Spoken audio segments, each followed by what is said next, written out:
Parce que c'est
Salam alaikum, balmaw bawfu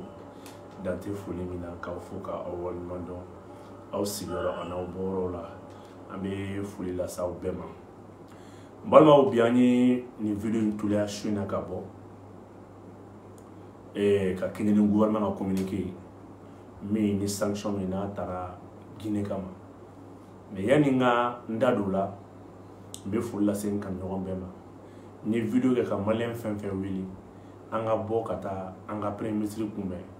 malien aya jambulu ala kausa ka wori merci ka fo ni an be video ke mogo ban ni mogo ban doya na be kona muna aw horon mun ba aname ani aw horon mun klime ka barenge ka jaana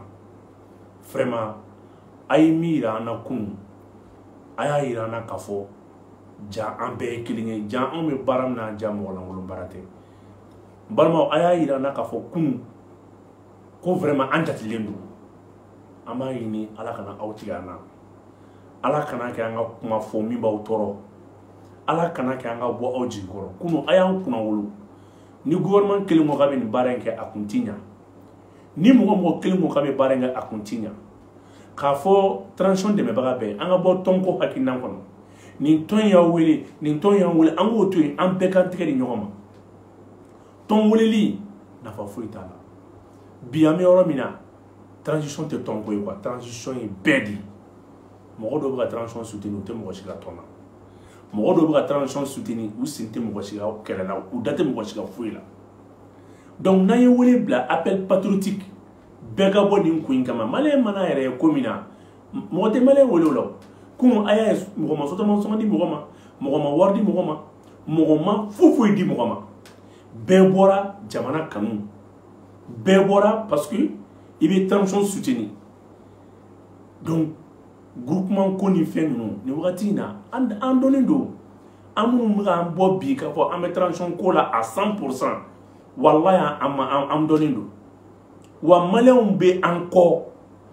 k'o fɔ mama be ni bara ina malien banko donc anga ñoxo mine ni groupe yi ni foi te ñoxo mine bo awre cour manifestation premier ministre gouvernement discours mun kala na samedi le 24 mardi bunara madem bo ali kalo sabana ko ni nabe ibe ka fo akun se ka réussir ka temenika donc kalo saba côté kalo nan côté kalo duru côté klikili côté ni miya yira ki be maliko la ni transition nyemo ya yira ku be maliko la billahi malé on be sa ono mo be kuma do foti tiene ko mo chama bora ko malé on jama bo mo chama no fe ibe maliko ta domna malé on be kife ni bora maliko la malé on bibla donc bravo au peuple malien vous êtes un peuple digne wallahi ni be malien ka kelele kana jole kana sala wasimi ami min fi iye jama mi ekunu malé on saboke wallahi asimi malien flimandi parce que malien mo torole ne kacha mali be tono de bulu asimi ni sera ka mali sharia ko nyana bo asimi ni sera ka jija ka do malien jigi koro asimi ni sera ki jija ka yuru kele asimi ni sera ki jija malien jigi be fem kan toro wallahi malien sera na malien jorola dongo do famaw dɔ bɛ ka bin fantan dɔ kan don o don maliyɛn dɔ bɛ ka ɲani a ka hami nɔfɛ Assimi fanga foyi tɛ transition na k'i cɛsiri o kɛlɛw la n'i y'i cɛsiri o kɛlɛ la i bɛ min kɔ walahi i b'a sɔrɔ Assimi an kana ɲɔgɔn musalaha ni mɔgɔ mɔgɔ y'a f'i ye k'a fɔ ko n bɛ kuma wɛrɛ fana gindo foyi tɛ transition marali la ka tɛmɛ k'i tilen jamanadenw ye dɔrɔn minnu bɔra i kalannen tɛ n'u ye i kalannen tɛ ni IBK ye i kalannen tɛ ni Sumala Sise i kalannen tɛ ni ATT ye i ka jara tɛ ATT t'a bɔ i kalannen tɛ ni minnu tɛmɛna i t'u ni foyi cɛ faso kanu o b'i se fɛn bɛɛ la cɛ o cɛ k'i ma ko jamana mara ye kalan ye wuli ka bɔ a tigi kɛrɛfɛ jamana mara ni kalan tɛ ɲɔgɔn sa la foyi la jamana mara ye faso kanu de Ablaye Mayiga donnen filɛ histoire kɔnɔ nin a donnen filɛ tarikuw la nin don dɔ Mali b'i souvenir ka fɔ il fut un jeune premier ministre min ye jamana défend hali n'a danna ni tile kelen dɔrɔn ma Ablaye Mayiga ka intérim ma kɛ fu ye mais a y'a sɔrɔ choguel de la jamanaden ɲumanya bi a bɛ ɲamana ɲɔgɔn fɛ de i bɛ ko dɔ kɛ n'o ɲɛna dɔ fana b'o ɲɔgɔnna kɛ wa Ala bɛ tila ka na ni mɔgɔ wɛrɛ fana ye tugun n'a y'an jija min fana ka farin ka tɛmɛ Assimi ninnu ni Maliki Jaw kan a ka farin ka tɛmɛ Wage ninnu bɛɛ kan mais o bɛ sɔrɔ maliyɛnw a ye ɲɔgɔn minɛ a ye jama min labɔ kunun wari tɛ nin sɔrɔ sanu tɛ nin sɔrɔ foyi tɛ nin sɔrɔ mun bɛ nin sɔrɔ hɔrɔnya ani danbe ani jugu donc politiciens an y'an si bɛ kɛ politique la n'an ko an bɛ nin jama labɔ il faut 3 milliards ou bien 2 milliards kɔni o y'a binnenba ye n'i ko k'i bɛ nin jama ɲɔgɔnna di politicien dɔ ma k'a ka nabɔ jama ka bɔ tan k'a sɔrɔ a ma ko kɛ a sotarama wari a n'a mɔgɔ sa a n'a 400 bɛ di musow ma a n'a barama wari a n'a basi wari a n'a dunufɔ sara fɛn 1 milliard a bɛ taa la mais maliyɛnw bɔra fu kun dɔ k'i jɔ n'a ni min taara wari minɛ mɔgɔ wɛrɛ tɔgɔ la i y'a minɛ n'i tɔgɔ ye an ma wari deli mɔgɔ fɛ an ma wari ɲini mɔgɔ fɛ wa mɔgɔ si se k'i jɔ k'i ye 2 da an ma fini n kan tɛ dogodogonin ma dɛ n tɛ ɲɛdɔw la mais ni mɔgɔ min y'i jɔ k'i ye 2 de ko ka mɔgɔ labɔ an ye weleli kɛ dɔrɔn hɔrɔndenw y'an jaabi an ye weleli kɛ dɔrɔn halalaw y'an jaabi an ye weleli kɛ dɔrɔn yɛrɛwolow y'an jaabi ka taa grand gouvernement soutenir bɔ transition fanga wɛrɛ t'aw la ni maliyɛnw tɛ i faransi o i risi o i sini o nin ye nkalon kuma ye a ye to maliyɛnw kɔ n'a ye maliyɛnw sago kɛ bilahi maliyɛnw bi sa aw nɔfɛ n'a ye maliyɛnw bila don o don bilahi a tɛ mɔgɔ kelen y'aw kɔ videomaninw fana aw minnu bɛ maliko kɛlɛ la n'a y'aw tile maliyɛnw b'aw tile n'a ye mali bila don o don a bɛ kɛ tɔw ɲɔgɔn ye minnu a ye dɔw lajɛ bi dɔw yɛrɛ la page 40 bɛ dɔw ka video partager bi a tɛ yɔrɔ la n'i ye maliyɛn bila maliyɛn b'i bila donc o fɔ bɛɛ ye anw wo Assimi wo walahi ni maliyɛnw tigɛra an bɛɛ la don o don an b'an sigi an tɛ mɔgɔ y'an kɔfɛ donc mɔgɔ si ka cɛya tɛ jama min bɔra kun u bɔra Mali de kama u ma bɔ ne kama u ma bɔ mɔgɔ si kama u bɔra Mali de kama n'i ye Mali kɔrɔta maliyɛnw b'i kɔrɔta n'i ye Mali labila maliyɛnw b'i labila Mali de ye dugu ye n'i ye hali Mali fasa de ka dɔnkili bɛ barika sɔrɔ hali n'i ye Mali fasa dɔrɔn da bi Ala bɛ barika don i bɛ Mali de ta k'a lajɛ sugu jɔtɔ sugu bɛ jɔ fɛn dɔ kɔrɔ misiri bɛ jɔ fɛn dɔ kɔrɔ so jɔtɔ maliyɛn de bɛ so jɔ fɛn dɔ kan Mali dugukolo tɛ yen ko fɛn dɔ ma don ka dugukolo barika o tɛ yen ni mɔgɔ min t'a dɔn i t'a dɔn de donc aw kana mɔgɔ lamɛn Assimi don Assimi tɛ o nin transition don nin transition tɛ o maliyɛnw ɲɛ yɛlɛnna ni président mɛna k'i tilen ni m'i tilen i bɛ bɔ yen mɔgɔ wɛrɛ bɛ na aw yɛrɛ bolo an ye transition videomanin na an tɛ mɔgɔ si ka videomanin an ye maliyɛnw ka videomanin de donc o kun ye dɔtɔ ye studio kɔnɔ k'aw remercier kunun bɔli la maliyɛnw k'aw ladɔnniya k'a fɔ tubabuw ye an ka monogramme k'an bloquer monogramme kan aw minnu ko ko tubabuw ye tiɲɛnamɔgɔ ye aw minnu ko ko tubabuw ye sariyalamɔgɔ ye n bɛ n ka transition soutenir n bɛ n ka jamana soutenir aw b'anw bloquer monogramme se ka ci anw ma walahi minnu b'u jɔ ko tubabu ye sariyalamɔgɔ ye tubabu ɲɔgɔn kafiri tɛ yen Macron ye 72 millions bila ka na di a ka videomaninw ma jɔn y'a bloquer maliyɛn minnu bɛ hinɛ aw na ka tan ni duuru da anw ma k'a don anw jigi kɔrɔ aw b'an ka monogramme bloquer Ala kana k'a k'a dayɛlɛ billahi wa an bɛ balo wa an bɛ hɛrɛ y'an ɲɛ la aw b'an bloquer ko parce que an b'an ka jamana anw ma mɔgɔ si dɔgɔya an y'an ka jamana de défense ta aw bɛ tilen ka wari ci politiciens ma aw bɛ transaction kɛ fan bɛɛ fɛ jɔn de la k'a ka wari bloquer aw kafiri hinɛbali ninnu aw y'aw ɲɛ la billahi hali sini vive la transition hali sini vive le Mali n'aw ja kana monogramme bloquer dɛ a ye n t'a dɔn a bɛ mun fana bloquer aw bɛ ne tɔgɔ bila ko ne tɔgɔ bɛ yɔrɔ o yɔrɔ ko transaction kana kɛ ne ma hine balu ama foyi ala folo na yan to bo monogram yele kono ala ka monogram ko re tachi wallahi billahi ina ala na krache e magoro me warchi mo ma mallan shuni clé mo de la ka e ga biro manu bi bu sara ibe marché duma ibe contrat duma ado communication marché 60 millions amba kalama alo wari ndi mo ma ba kalama ama sawo ma foi e akama ko anga kama jamana sudira abanga transaction tike ay mu gawla jena tigala am ta salama aw de mana sawma aw de ma ba dugula kana on fi gabna nga dugu sumaya aw de mana sawma yanko aw bina e on de mekelela anya wulia aw de mana aw ma gento no bali sini vive la transition na o jay wasere yon fenetike anya fa nyaaje malem kuna wolo ko balo kerabi Mali bora ka gouvernement Mali gouvernement bora ka communiquer kala kayida ka fo sérieux sanction ta Guinée kama Mali gouvernement bora porte-parole premier ministre par intérim docteur colonel Abdoulaye Maïga porte-parole du gouvernement ministre de l'administration territoriale premier ministre par intérim a bora ka discours kalambi akoka be min fo sérieux ko CEDEAO ni ɲɔgɔn gɛlɛya de ta k'ale sɛgɛrɛ ka maliyɛnw tɔɔrɔ ka maliyɛnw ɲani ka gɛlɛya sugu ta ka maliyɛnw sɛgɛrɛ wa CEDEAO ye sanction min ta Guinée kama Mali ko k'a sen t'a la bi a sen t'a la sini wa Mali dalen don Guinée dɛ Guinéenw aw bɛ su aw bɛ tile aw bisimila Mali kɔnɔ maliyɛnw n'a ye Guinéen fɛn fɛn Mali kɔnɔ nin wagati in na a ye dayɔrɔ d'a ma a ye mana Guinéen fɛn fɛn Mali kɔnɔ wagati in na a bɛ dayɔrɔ d'a ma wa an bɛ min fɔ ye maliyɛnw nin ye tare de dɛ Mali bɛ Russie kɔ Guinée bɛ Chine kɔ Guinée ka dugu marché bɛ ta ka di Chine ma bauxite min bɛ yen n'a kun bɔra a bɔgɔma Guinée kun tɛ dɔwɛrɛ sɔrɔ fɛn min ye à peu près quelques milliers de dollars a kun tɛ tɛmɛ 2000 dollars a kun tɛ fɛn sɔrɔ mais bi bauxite la Guinée bɛ 12000 dollars de sɔrɔ 12000 dollars n'a y'a raffiné k'a labɔ Mamadi Doumbouya nana a y'a bɛɛ tigɛ abina fo aw ni an y'an ja an ka transition politicien bɛ manamana kan fɔ la yan Mamadi Doumbouya ka transition mama kun bɛ Alpha Condé ka gouvernement kɔnɔ a ye mana da bɛɛ kan a ye mana da bɛɛ kɔ mais an taw bɛ yala yala la yan ka faso labila bi Guinée ka marché bɛ ta ka di Chine ma Mali fana y'a ta bɛ ta ka di Russie ma Mali ka pétrole gazi o bɛ Gazprom bolo Mali ka société de recherche Russie de bɛna an ka ɲinini bɛɛ ka an ye Russie de bɛna don an ka fɛn bɛɛ kɔrɔ u ka société de fabrication d'armement minnu fana bɛ yen olu fana ka société partenaire minnu bɛ yen olu fana n'an ka mɔgɔw y'u tɛgɛ di ɲɔgɔn ma nɛgɛ bɛ yɔrɔ o yɔrɔ Russie ka minɛn dilanyɔrɔ ka kɛlɛkɛ minɛn dilanyɔrɔ u bɛna i wasa don yen na wa k'a fɔ k'u bɛ taa usine dilan u ka dugu de la ka na ni a marifa ye yan o tɛ dɛ marifa montage de bɛna kɛ yan Kulukoro mara la k'a daminɛ Kulukoro ni Kati mara la ka taa usine belebele de bɛna dayɛlɛ yen maliyɛnw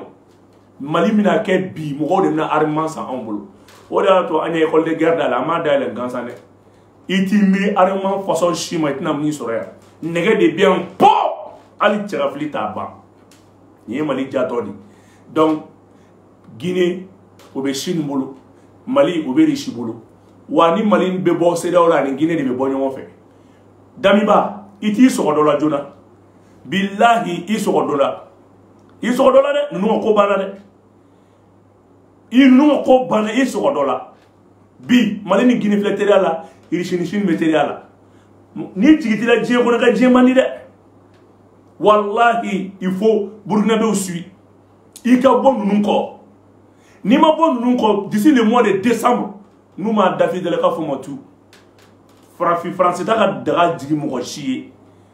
Guinée filɛ ka i balan Chine na Mali i balan Russie la wa k'i to ninnu mɔgɔ fila kɔ o t'i janfa ko ka denw c'est des partenaires sincères Guinée ka bauxite a ka usine contrat ba fɛn fɛn b'a bolo a y'a bɛɛ ta k'a di Chine ma ɔ u bɛ nin de k'i la i bɛ sɛbɛ coup d'état kɛtɔ France bɛ don i la Mali ta la u kun de bɛ Mali ka fɛn tɔgɔ ye di avant la rectification Mali coup d'état France ma yɛrɛ tigɛra fɔ anw kun i b'i cu ni France ye de i b'a kɛ i n'a fɔ i ni France ka di k'i cu n'a ye yanni France ka cu ni ye yanni France k'i bila en plein vol France bila en plein vol donc i fana ka na k'i bulon dɔ la Mali bora ki iglo rishila Chine iglo Guinée iglo Chine ici ga Guinée la Mamadi Doumbouya la fiale mbade do c'est ça Chinois que les vidéo de surveillance des blagues aradar la maredo Guinée kuna kun ali ni miseli bina abaye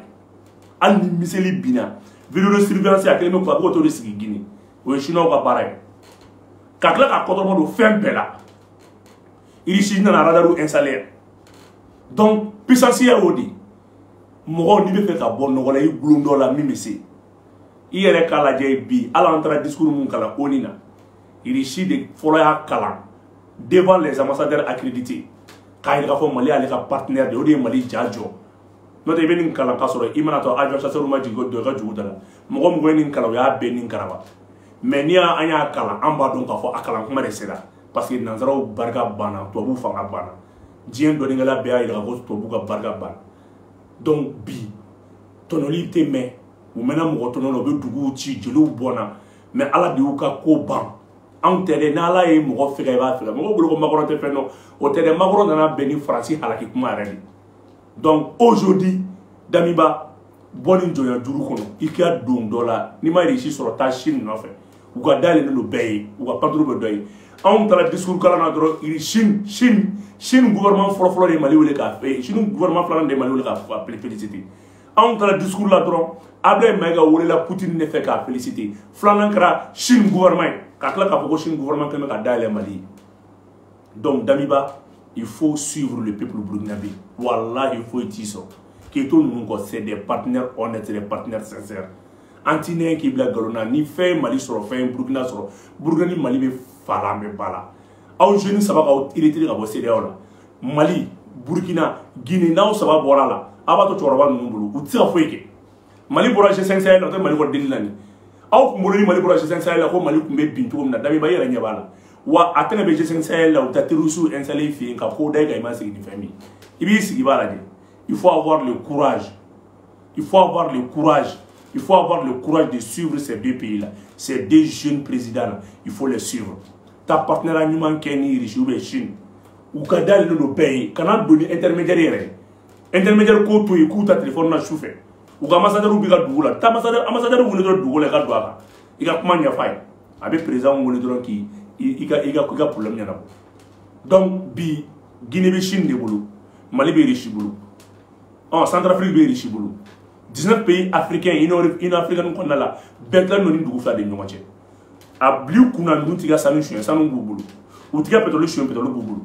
Et les mots gadget, fait un bibolo, y'en a pas boulot. Ni à quoi vous faire un mamou, peut-être pétrole tout boulot, gazi tout boulot, faut tout boulot. Au lieu qu'on voit le gazi la bara. Observez un truc. Et partenaire gagnant de faire la terrorisme installé. Il est esclavage. Sans biolombe en induru joyan duru bien. Au bana il a un terrorisme fanetum. Donc maman chicola. Et pourquoi il a balo chocolat là, il a balo finina. Coton table, cacao table, irignati table. Et y'a pas bala boxing table. Et ok gazi et yo et gazi bisa sokona là et les choses ni fait on be femme fait. Gazi boro table. Fait kata bindu doka. Mais on y va qu'à hagli. Au moins ça fait que partenaire gagnant mais les bina kana e douti ka fenga ala des européens libu il recevait 10 milliards d'euros ayo de gazi belgeni a taroté tellement que il recevait gazi blaroté avec a jenindi donc mois de décembre européens mena de ces gazi là donc Damiba Mali la 3500 km de route au Demnajo nord Fambé wa pisu na glanga ka avion jigoro ko soti irishi dugu me ko soti o be to mina irishi re ville belgan no ka avion jigoro de tema irishi dan no kele de kama c'est un pays qui est fait pour la guerre Poutine irishi joka ke guerre kelandi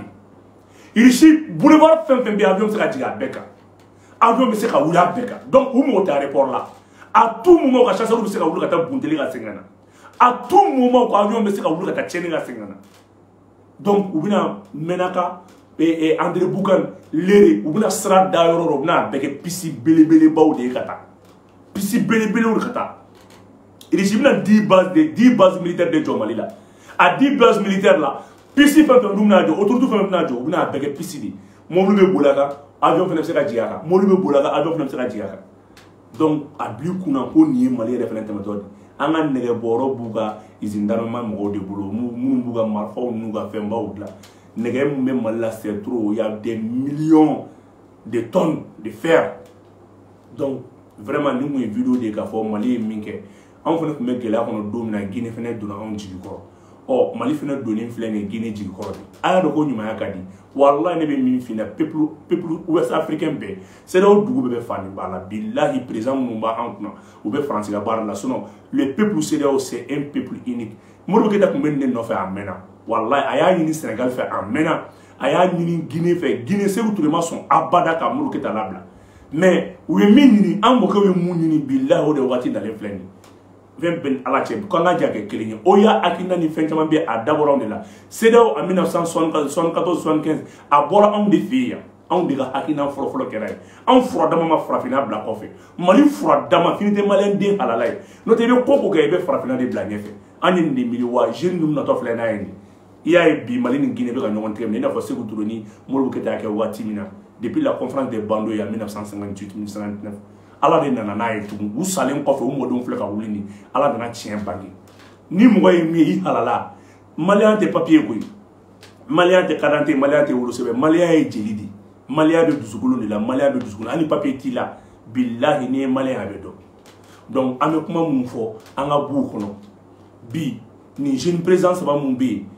aka donc afo ko u nyoga mena ni Mali ga bi communiquer la je Mali a sebe ko CEDEAO ko ka be CEDEAO a rappeler ko CEDEAO ki hakili to la ka fo ko transition be bo jamana donc tono de la jamana mine balbala kanya jamana ka dafili ani ni jamana nyamo bi sago mi jamana dona ay Mali ga bi communiquer kala aka la me akoko Mali Guinée sanctionné kale te CEDEAO suit ko wa kale be dale Guinée ko parce que ko CEDEAO ka donc ko transition de doré démocratie be échec munke o de transition mine ko juya kakla ki sago ke ka démocratie ka et torture o de échec o de be wolo transition ko donc ko yanu ka fo ku be ta mo sanctionner Mali ka discours ni de ku ka la de ka fama mun be nu bu profiter démocratie be ka jamana don tono nu bu profiter démocratie be ka jamana don nyani ku ka kanga do ko CEDEAO ka réforme ka ka tableau la Mali ka bi discours c'est tellement instructif Mali e communiquer mun kalambi wallahi communiquer mun do ni akala CEDEAO re nyamgo mana kala una don ka fo ko vraiment ko Mali e kuma fo ko ne kuma c'est la mari donc Malien aya blau kuna ka fo bi ni ma ida ka fo ani Guinée be fala ani Guinée be bala akaw dailen Guinée ngi ko Guinée ku bismillah wa Mali mana sanctionné chama te fo e Mali ambargo na fo e Mali commerçant mu da te ni Guinée asraka suru wa ubuna ta wor fena ni ka ta bidron fena daw ni wonje mbalmo ni ko vidéo kunguru ni ni ka bo ka fawé franchement bi communiquer mun tan ka akina di communiquer ka gouvernement féliciter ni communiquer na ni nyana koso avec maintenant la République sœur de la Guinée franchement bravo ni panafricain ni Mali de nyuma Guinée ya ka on nyama sanctionné domina Guinée de daila on bi tout sera Guinée ma wa dami ban ni mana ibe sangele soro woto no data bi feneka ite dugu so donc na il faut venir rejoindre les rangs il faut venir maintenant accompagner tes frères akaka jiti ke sensible la absaka sam wa sam bi saba soro liti nuna vraiment malé on ne kunu vidéo tout le monde kunu ka boka ka yo ka o baro ala ka mbo shula aka mbe wati wala wa salam